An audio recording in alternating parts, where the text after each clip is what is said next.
In business, betrayal comes with a handshake and a smile.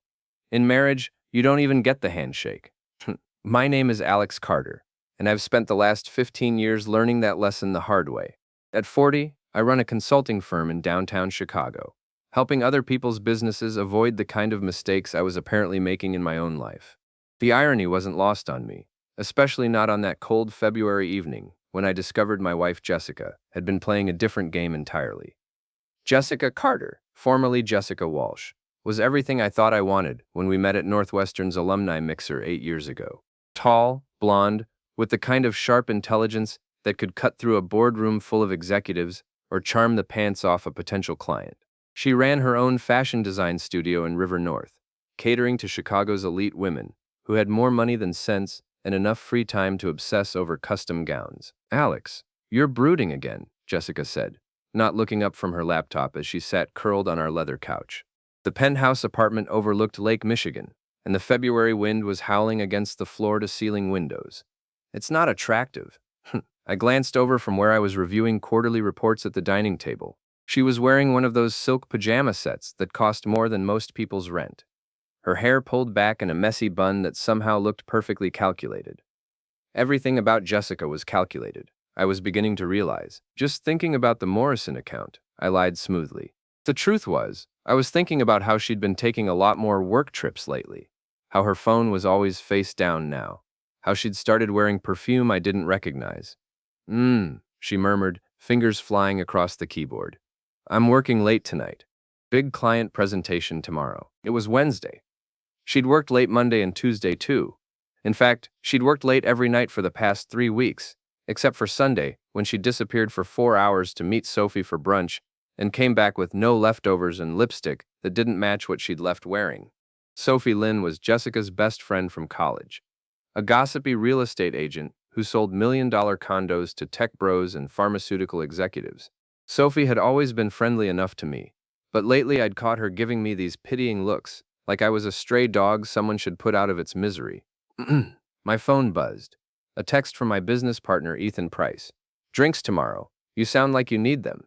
Ethan had been my roommate at Northwestern and my business partner for the past 6 years. He was the kind of guy who could make friends with a brick wall and somehow convince it to invest in a startup. If Ethan thought I sounded stressed, I probably looked worse than I felt. I typed back. "Rain check. Client dinner at Alania tomorrow."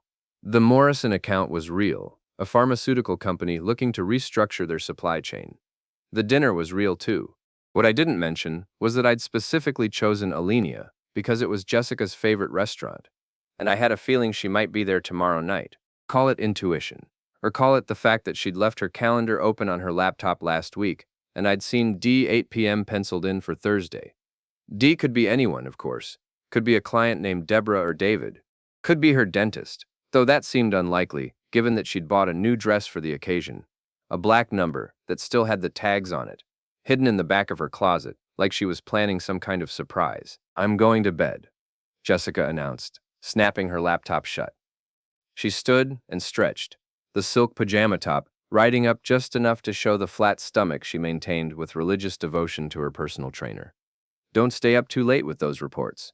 She kissed the top of my head as she passed, her fingers briefly touching my shoulder. It should have been comforting, but instead, it felt like the kind of gesture you'd give a roommate or a brother. Polite, distant, safe. I waited until I heard the bedroom door close before opening my own laptop. A quick Google search for Alenia reservations Thursday led me down a rabbit hole of food blogs and restaurant reviews, but more importantly, it confirmed what I already suspected. Getting a table at Chicago's most exclusive restaurant on short notice was nearly impossible, unless you had serious connections or serious money. Jessica had both, of course. Her parents, Richard and Margaret Walsh, owned half of Lake Forest and had the kind of old money that opened doors before you even knocked. They'd never particularly liked me. I was too middle class, too self-made, too willing to call out their daughter's more ridiculous demands. But they'd tolerated me because Jessica seemed happy, and keeping Jessica happy was their primary occupation. I closed the laptop and stared out at the city lights reflecting off Lake Michigan. Tomorrow night, I'd find out who Dee was and whether my marriage was worth fighting for, or if I should start planning my exit strategy. In business, I always told my clients to gather data before making decisions. Time to take my own advice. Thursday evening arrived with the kind of bitter cold that makes Chicago famous. I sat in Elenia's elegant dining room, nursing a glass of wine and making small talk with Jim Morrison, CEO of Morrison Pharmaceuticals, while keeping one eye on the entrance. The supply chain inefficiencies are costing us roughly $2 million per quarter, Morrison was saying, his thick Boston accent making quarter sound like quarta. He was a good client, straightforward, paid on time, and didn't micromanage. Your preliminary report suggests we could cut that by 60%. Conservative estimate, I replied, though most of my attention was focused on the couple being seated 3 tables away. Jessica had arrived 10 minutes ago in that new black dress, looking like she'd stepped off a magazine cover. Her companion was someone I didn't recognize, tall, dark-haired, wearing a suit that probably cost more than my car payment. They were sitting close together, closer than business associates would sit. As I watched, the man reached across the table and took Jessica's hand, his thumb stroking across her knuckles. She laughed at something he said, the kind of genuine laugh I hadn't heard from her in months. "Carter? You with me?" I snapped my attention back to Morrison, who was looking at me with raised eyebrows. "Sorry, thought I recognized someone. You were saying about the distribution centers?" "Right. So when can you start the full implementation?" We spent the next hour discussing logistics while I periodically glanced over at Jessica's table. The man, D, presumably, was smooth in that practiced way that suggested he'd done this before. He knew exactly when to lean in, when to touch her arm, when to signal the waiter for another bottle of wine. Jessica was eating it up, practically glowing under his attention. Round 9:30, D reached into his jacket pocket and pulled out a small velvet box. My blood turned to ice water. Jessica's hand flew to her mouth, her eyes wide with what looked like genuine surprise. D opened the box, revealing what appeared to be a diamond ring, though I couldn't make out the details from across the room. Jessica nodded enthusiastically, and he slipped the ring onto her right hand.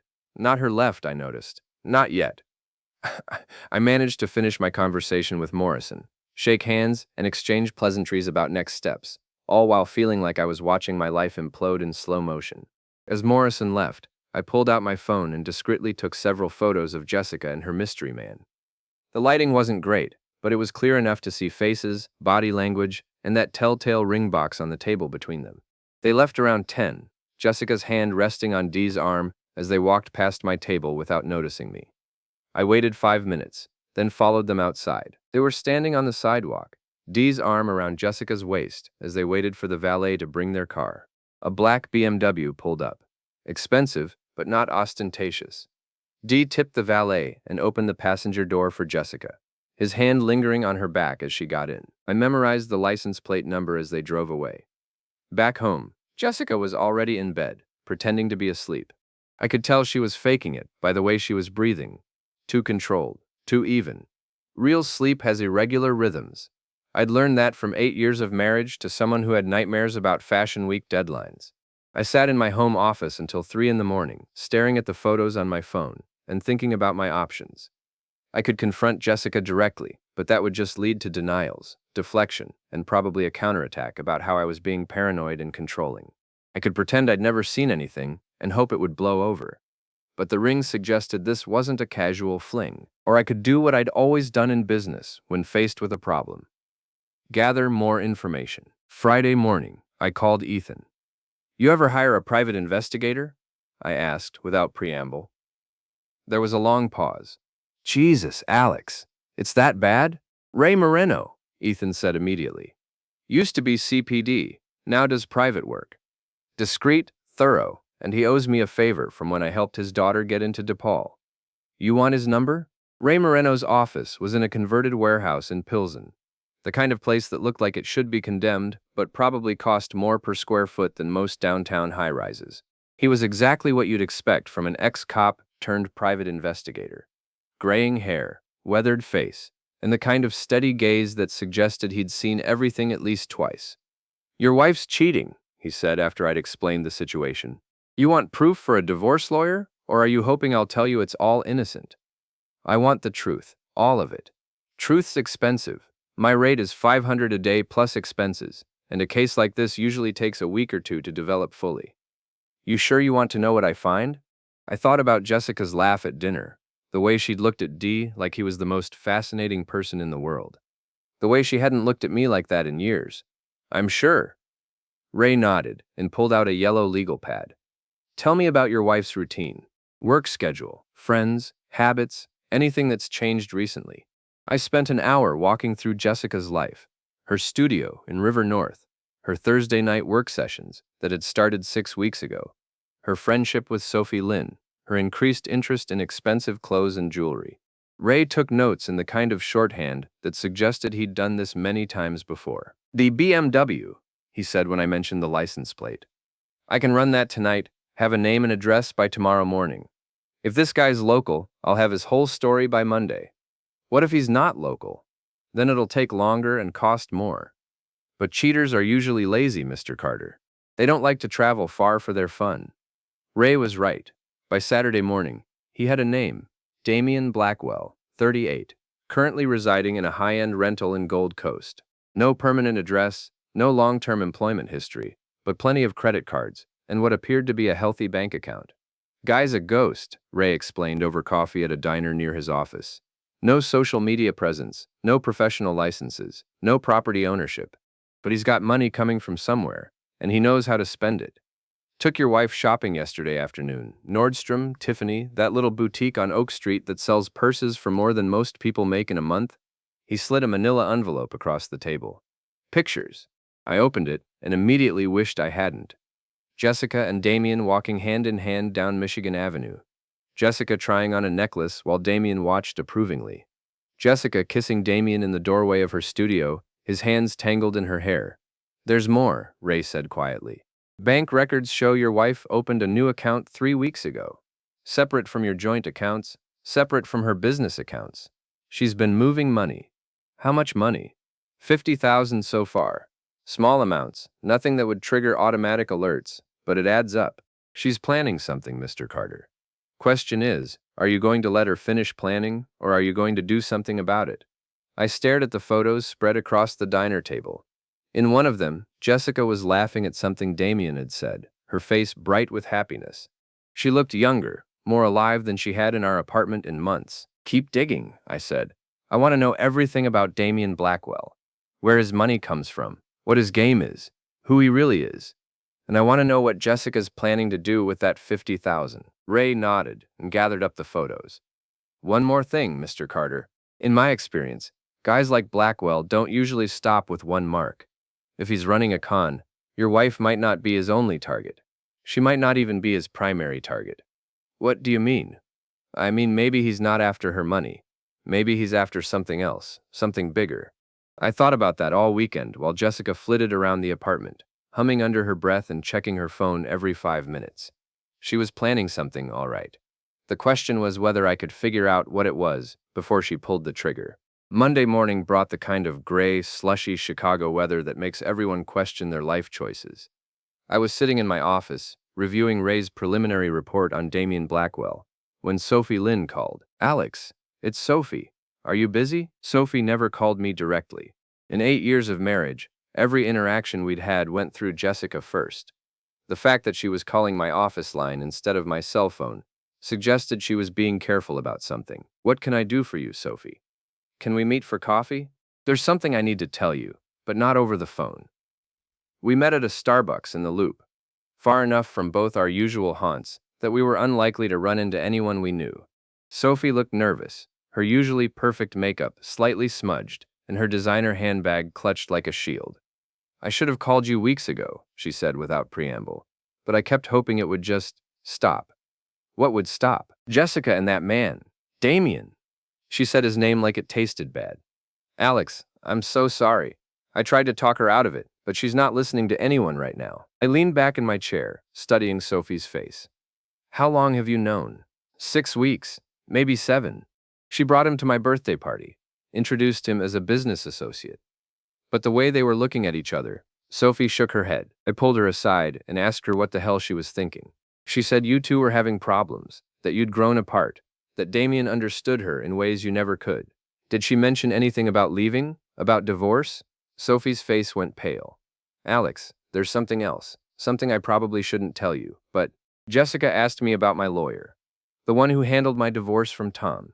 She wanted to know about asset protection, about how to keep certain accounts private during proceedings. The $50,000.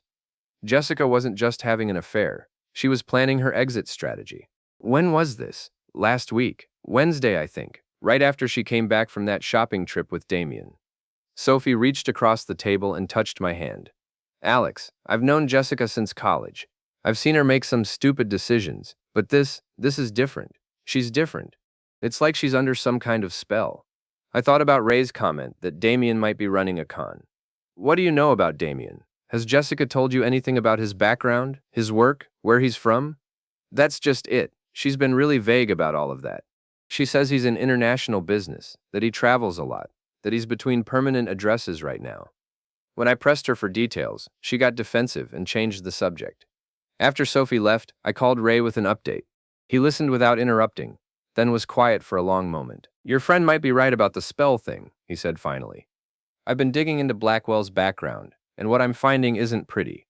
Guy's got at least 3 known aliases, and that's just what I can confirm. David Black, Daniel Blackwood, and Damien Blackwell.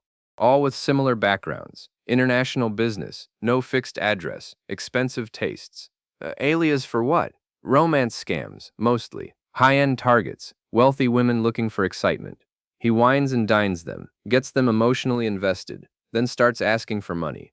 Usually it's some sob story about a business deal gone wrong, or a temporary cash flow problem.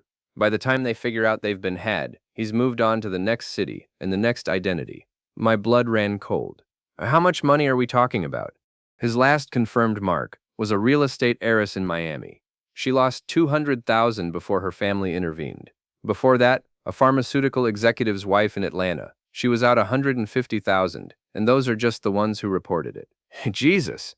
Here's the thing though, your wife doesn't fit the usual profile. Most of his targets are older, recently divorced or widowed, socially isolated. Your wife is married, younger, connected. Either he's changing his game, or what? Or she's not the real target. Maybe he's using her to get to something else. Someone else. The pieces were starting to fall into place. Damien wasn't just after Jessica's money. He was after mine. My business, my client list, my reputation. Jessica was the inside track to everything I'd built over the past 15 years. I need more time, I told Ray. Keep digging into Blackwell's background, but don't let him know you're looking. I want to understand his game before I make my move. What kind of move are you thinking? I stared out my office window, at the gray Chicago skyline. I'm not sure yet, but if Damien Blackwell wants to play games, I'm going to make sure I know all the rules first. That evening, Jessica announced she was going out with Sophie. Girls' night, she said, touching up her lipstick in the hallway mirror. We're trying that new wine bar in River North. She was wearing the necklace Damien had bought her, I noticed. And the ring was on her finger, right hand, but still visible to anyone who looked. Have fun, I said, kissing her cheek. Don't wait up for me. I've got client calls with the West Coast tonight. It was a lie, but Jessica didn't seem to care. She was already checking her phone, probably texting Damien to confirm their real plans. After she left, I poured myself a scotch and sat down to think. Damien was playing a long game, but so could I. The question was how to turn his own con against him without destroying everything I'd worked for in the process. My phone rang. Ray Moreno. I found something, he said. Blackwell's not just using aliases. He's using stolen identities. The real Damien Blackwell died in a car accident in Phoenix 3 years ago. Your guy stole his social security number, credit history, everything. Can we prove that? With enough time and the right connections, yeah. But here's the interesting part. He's been sloppy about it. Left a paper trail that leads back to his real identity. His name is actually Dennis Blake, and he's got warrants out in 3 states: fraud, identity theft, and 1 count of assault. Assault? Bar fight in Denver 2 years ago. Apparently one of his marks had a brother who didn't appreciate being conned. Blake put the guy in the hospital. I felt a chill run down my spine. Jessica had no idea what kind of man she was involved with. Ray, I need you to do something for me. I want you to find out everything you can about Blake's current situation, his finances, his timeline, his exit strategy. If he's planning to run, I want to know when and where. And what? Then I'm going to give him a reason to run faster than he planned. Next morning, I did something I'd never done in 8 years of marriage. I followed my wife. Jessica left the apartment at 9:30, claiming she had a client meeting in Evanston. Instead, she drove straight to Damien's building in Gold Coast. I watched from across the street as she used a keycard to enter the lobby. She had her own access, which meant this had been going on longer than 6 weeks. Ray had given me Damien's apartment number and a rough idea of his schedule. The man was a creature of habit, apparently. Gym at 11, lunch at 1, back to the apartment by 3. That gave me a window. At 10:30, I parked in the building's garage and took the elevator to the 15th floor. The hallway was empty, decorated in that generic luxury style that screamed expensive rental. I found apartment 1547 and knocked. Damien answered the door wearing a silk bathrobe and an expression of mild annoyance that quickly shifted to confusion when he saw me. "Can I help you?" Up close, he was everything I'd expected from the restaurant photos. Tall, handsome in that generic way that suggested good genes and expensive grooming, with the kind of practiced smile that probably worked on most people. He was also younger than I'd thought, probably closer to 35 than 40. "Damien Blackwell?" I extended my hand. "Alex Carter. I think we have a mutual friend." His smile faltered for just a moment, but he recovered quickly and shook my hand. His grip was firm but not aggressive, the handshake of someone who'd learned to read people and respond accordingly. "I'm not sure I know any Carters," he said carefully. "Really? That's strange. My wife Jessica mentioned you several times. Said you were helping her with some business opportunities." Now I had his full attention. He stepped back from the doorway, but didn't invite me in. "Jessica Carter," he said slowly. "Right, the fashion designer. We've discussed a few potential collaborations." "Collaborations? Is that what we're calling it?" The practiced smile disappeared entirely. "Mr. Carter, I'm not sure what you're implying, but I'm not implying anything. I'm stating facts. You've been sleeping with my wife for 6 weeks. You bought her a ring last Thursday at Alinea. She's moved $50,000 into a private account. And unless I'm very much mistaken, you're planning to help her move a lot more than that." Damien's face went through several expressions: surprise, calculation, and finally a kind of cold assessment that made me understand why someone had ended up in a Denver hospital. "You should probably leave," he said quietly. "Actually, I think we should talk. See, I know who you are, Dennis.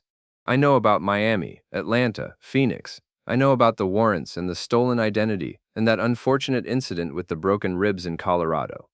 He went very still. "I don't know what you're talking about." "Sure you do. The question is, what do we do about it?" For a moment I thought he might try to shut the door in my face. Instead, he stepped aside and gestured me into the apartment. The place was exactly what I'd expected. Expensive furniture that came with the rental, minimal personal belongings, the kind of setup that could be abandoned on short notice. There were fresh flowers on the dining table and 2 coffee cups in the sink.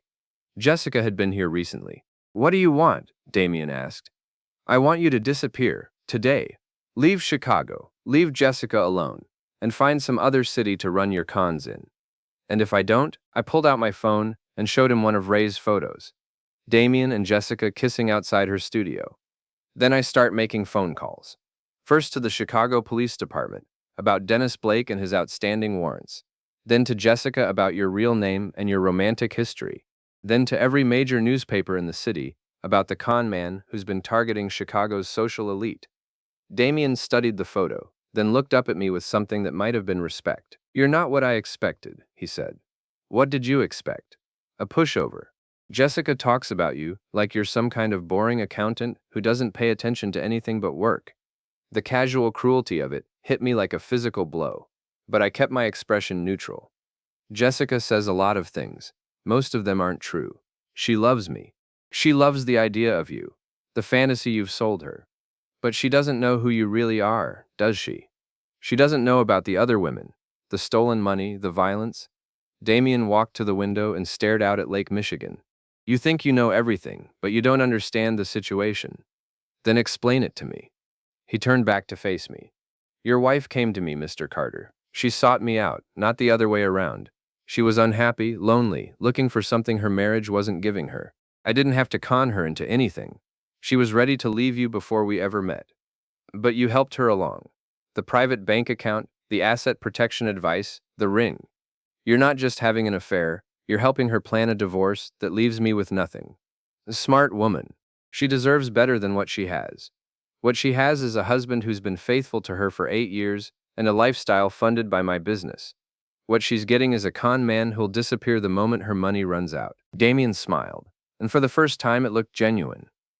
You really don't get it, do you? This isn't about her money. I've got plenty of money. This is about something much more valuable.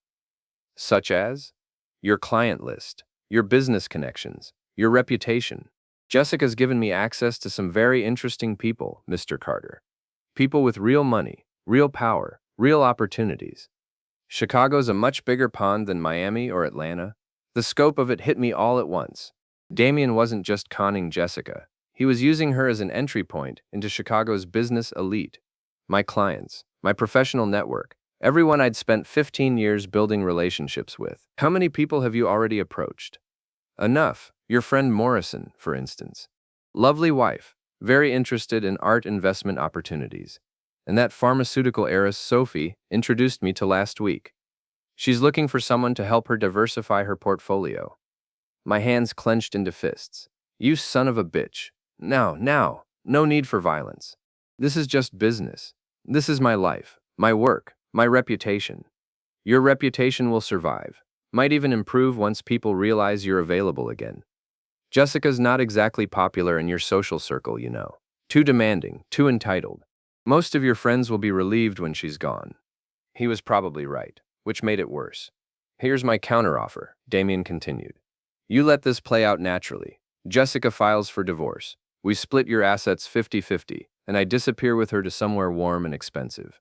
You get to keep your business and your reputation intact. Everyone wins. Except I lose everything I've worked for. You lose half of everything you've worked for, and you get rid of a wife who doesn't love you anymore. Seems like a fair trade. I stared at him for a long moment. This handsome, charming sociopath, who'd systematically destroyed my marriage and was now threatening my livelihood. In that moment, I made a decision that would have surprised the old Alex Carter. No, I said quietly. No deal. You want to play games? Let's play games. But I'm going to warn you right now. I'm very good at games, and I don't like to lose. Damien's smile faded. Mr. Carter, I don't think you understand what you're up against. Actually, I think I understand perfectly. You're a small-time con man who got lucky with a few lonely women and now thinks he can play in the big leagues.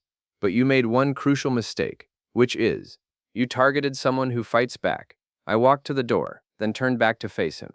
Oh, and Damien? If I were you, I'd check my car before driving anywhere. Chicago's got a lot of potholes this time of year.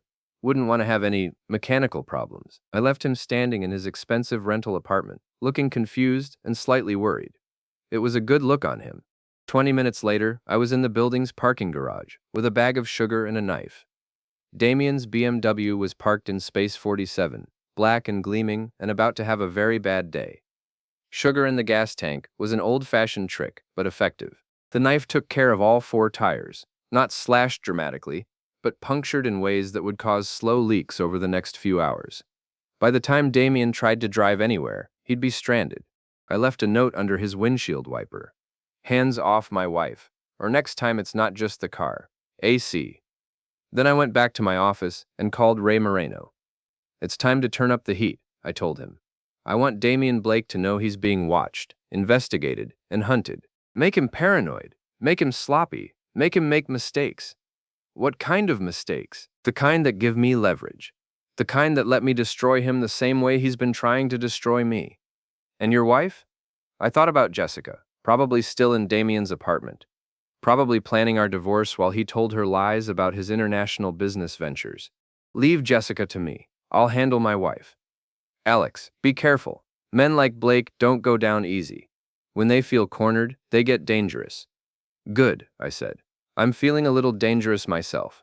The first sign that my message had been received came at 2 in the afternoon, when Damien called my office. You have 5 minutes, I said, not bothering with pleasantries. Carter, what you did was childish and illegal. Vandalism, harassment, threatening behavior. I could have you arrested. Go ahead. Call the police. I'm sure they'd love to meet Dennis Blake and discuss those outstanding warrants. There was a long pause. What do you want? I want you gone. I want my wife back. And I want my business contacts left alone. It's too late for that. Jessica's already filed preliminary divorce papers. She's moving out this weekend. The words hit me like a punch to the gut, but I kept my voice steady. Then I guess we have nothing more to talk about. Actually, we do. See, I've been thinking about our conversation this morning, and I've decided you're right about one thing. I am good at games. So let's play a different game. I'm listening. Jessica doesn't know about your little visit today. She doesn't know you've been having her followed, or that you know about the bank account, or that you've hired a private investigator.